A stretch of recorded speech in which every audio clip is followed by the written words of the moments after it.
Today we are here together with the Embassy of Korea, and we have a group more or less of 30 people to clean the beach and also to work on the Reduna Project to restore the dunes and to protect the coastline.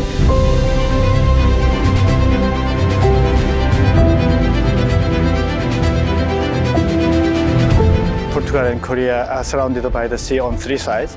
So that's why the marine ecosystem is very vital to the life of two nations.